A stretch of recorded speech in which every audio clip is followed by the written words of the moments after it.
Hello there, this is Sam, as always. I still have a terrible cold. I'm still at my parents' house in England. What's worst is I'm supposed to be going to a wedding in 2 days and I feel gross. I just keep sniffing and sniffling. And I was waking up all night with a sore throat, which, not good. Anyway, this is the 23rd episode of the VictorPrep Vocab podcast. Let's get started.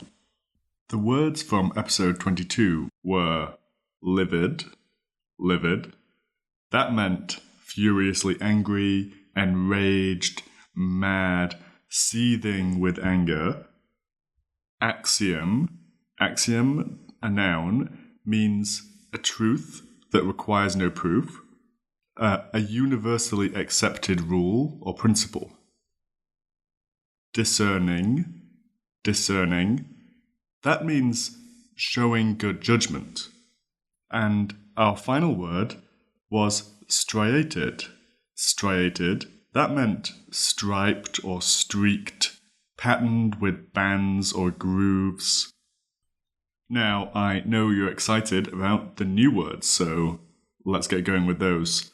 Our first word is latent. That's spelled Latent. Latent. It's an adjective, and latent means existing, but not yet visible or manifest. So that sounds a bit confusing. So what does that really mean? Let's say you have a sports player, a soccer player or a tennis player, but they're quite young, and no one really knows yet if they're going to be a great soccer player. However, this person may have skills inside them that no one has really seen yet. But when they start to play, everyone realizes, whoa, they're actually a really amazing soccer player. So that child had latent skills. Or you might imagine you had a friend at school who was very quiet and shy, and then one time they tried acting, and it turned out that they were an amazing actor. As soon as they came on the stage, they just blossomed and bloomed, and were so outgoing and funny and charismatic. That person had a latent talent. This is something that is dormant inside someone, and usually latent can be applied to people, but it can be applied to other things. So you could have an illness or disease that is in a latent state. It has the potential to be a bad illness, but currently it is hidden or concealed. So you could try thinking of some skill you have that you didn't always know you had. So that skill was latent inside you. Some synonyms of latent are dormant, unused, untapped, hidden, concealed, invisible, unseen, unrealized. Our second word is listless. That is spelled L-I-S-T, list, L-E-S-S, listless. So if you imagine one of those days, for whatever reason, you wake up, you're tired, you want to stay in bed longer, you just don't have any energy or enthusiasm to get out of bed. Everyone has those days sometimes. You are listless. You're lacking energy, you're exhausted, you don't want to do anything. That's being listless. Some synonyms of listless are lifeless, lethargic, enervated, that's a great word, spiritless, sluggish, inactive, a great word, languorous. Often in hot countries, people will take a siesta during the day when the day is at its most hottest, because often when it's really, really hot, people are tired, people don't have the energy to do work. Often you might want to listen to this podcast or learn words, but you're feeling listless, so you don't bother. That's a bad thing. You should listen to the podcast. Our third word is circumspect. Circumspect, that is spelled C-I-R, sir, cum, C-U-M, spect, S-P-E-C-T, circumspect. It's an adjective. It means wary or unwilling to take risks. So, imagine you had a teacher at school who you know is very prone to get angry. This teacher is a very strict teacher, and at the slightest incident will shout at you. So, in that class, you might be circumspect. You're very wary, you keep quiet, you don't want to make a mistake, you don't want the teacher to shout at you. You will act in a circumspect way in that class. Often, politicians are known for being circumspect because they are always under observation. People are always listening to everything they say, trying to catch them out. So when politicians are speaking, they are being very circumspect. They are not willing to take any risks with the words they use in case it all ends up in the newspapers the next day.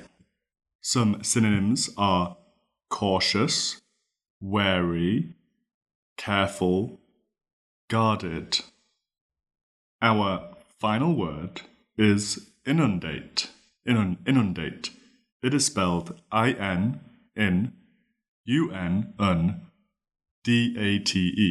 Date. Inundate. It's a verb. Inundate means to overwhelm. Usually to overwhelm someone with things they need to deal with or people they need to deal with.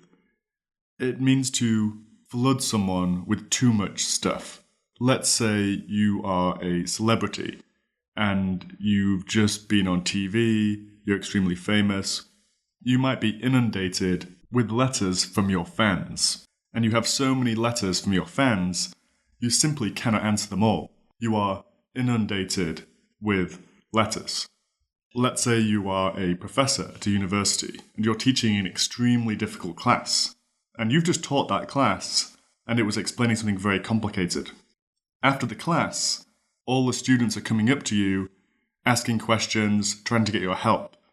The professor is being inundated with students, with questions from students. Some synonyms are overwhelm, overrun, overload, swamp, bombard. A simpler example is if you go to school or if you're at college, you might just simply have so much work from your various classes. You could say, I'm inundated with work. So it should be easy for you to think of some examples of when you've been inundated or when someone you know has been inundated. Okay, those are our 4 words for today. Let's briefly go over them. Latent. Latent. That is existing, but not yet developed or not yet revealed.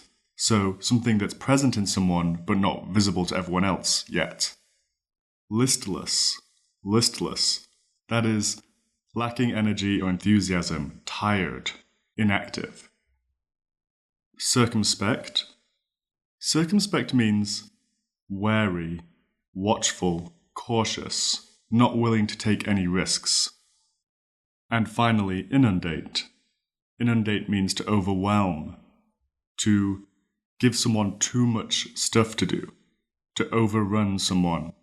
Now let's move on to our test sentences.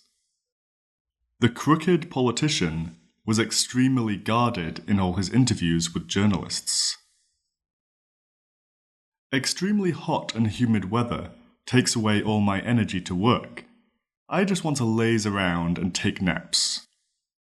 In the Star Wars movies, Luke Skywalker had hidden powers, which he gradually learned how to use and master.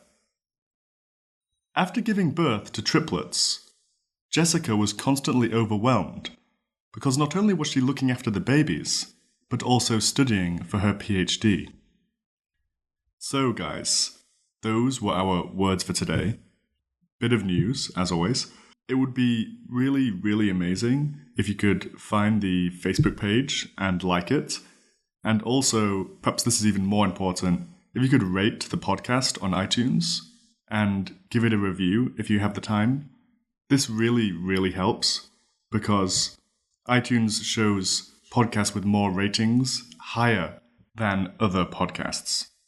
And right now, mine is pretty much the only active GRE Vocab podcast. But because I don't have many reviews yet, I still appear quite low in the search results. So if you haven't done, please go and rate the podcast and write a review. And please be honest.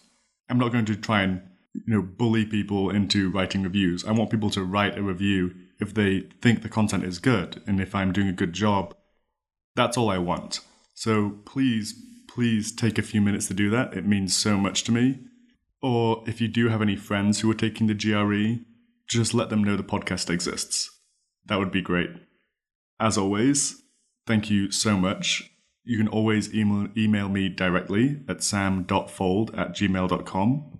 If you have any feedback or questions, I will reply. So don't be a stranger. Please send me an email. Okay. Thank you so much. Good luck and bye-bye.